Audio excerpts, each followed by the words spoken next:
The film opens with a documentary-style series of interviews that introduce the story. 20 years prior, an alien ship arrives above Johannesburg, South Africa. It hovers above the city for 3 months without any contact. Eventually, humans take the initiative and cut into the ship. They discover a large group of aliens who are malnourished and sick. The aliens are later assessed as being workers, with their leadership mysteriously missing. Grainy footage shows part of the ship falling to Earth, but nobody has been able to find it, leaving the ship still hovering but inoperable.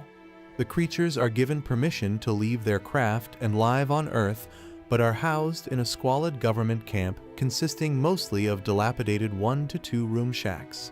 The alien race's true name is never learned. They are primarily referred to as prawns, a derogatory term referring to the bottom-feeding sea creature they resemble, or more rarely, non-humans.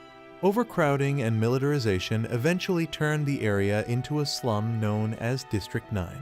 A massive black market is set up between the aliens and a group of Nigerians primarily led by Mumbo, a paraplegic warlord.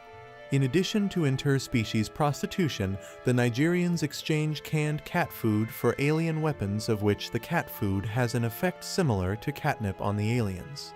The present story takes place in 2010.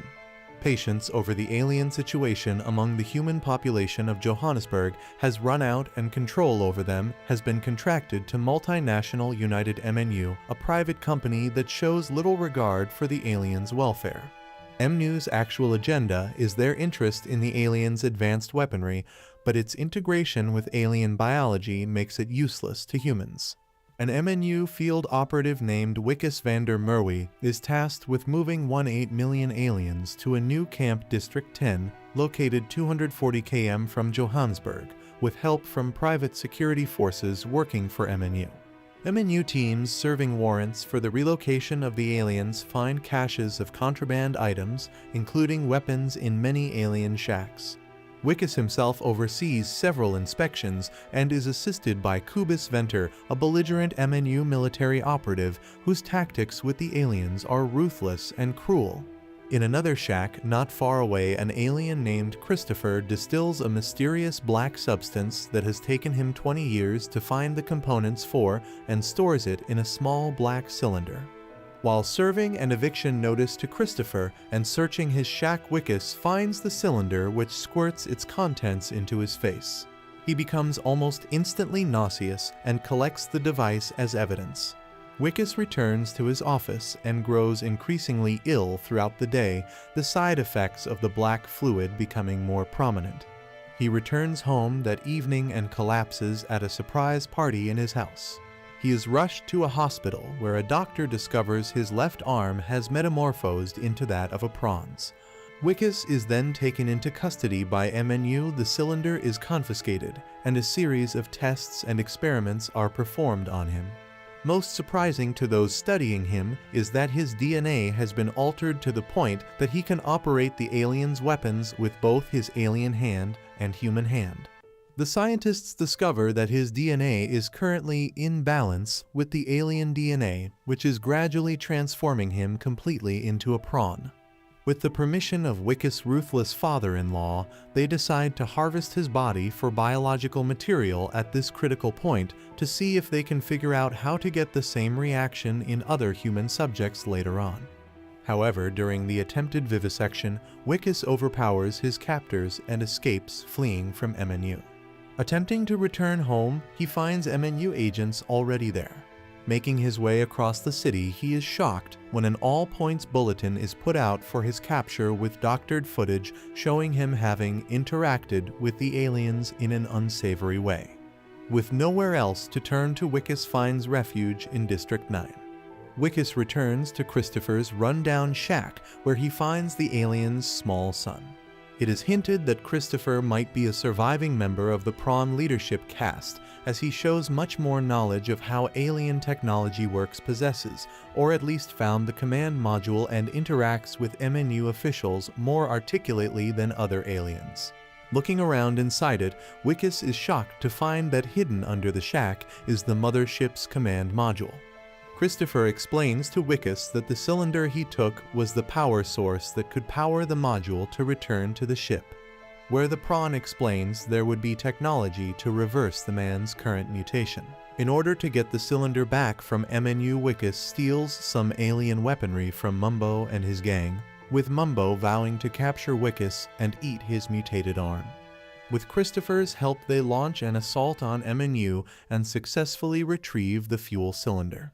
While there, Christopher discovers that MNU has been conducting horrific experiments on his people before he and Wikus fight their way back to District 9.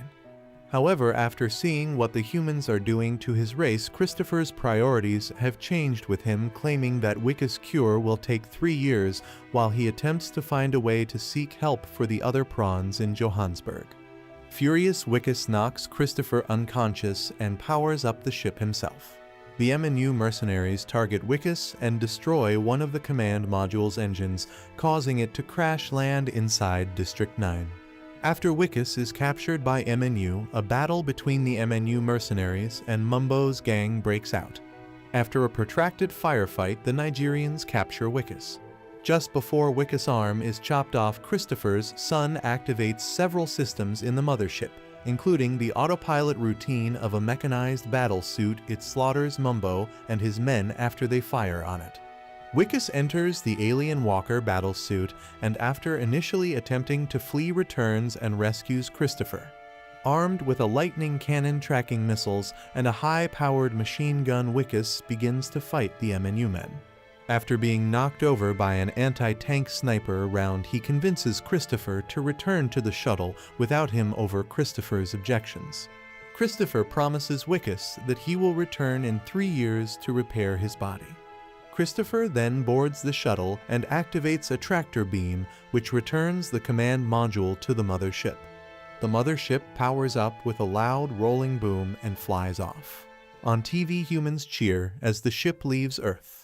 Wikus' battlesuit is hit in the back and the suit ejects him.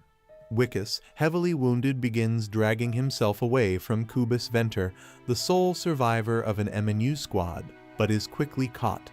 As he prepares to shoot Wikus, other prawns appear, attacking and dismembering Venture. The film concludes with another series of interviews and news broadcasts providing human opinions on the events that unfolded.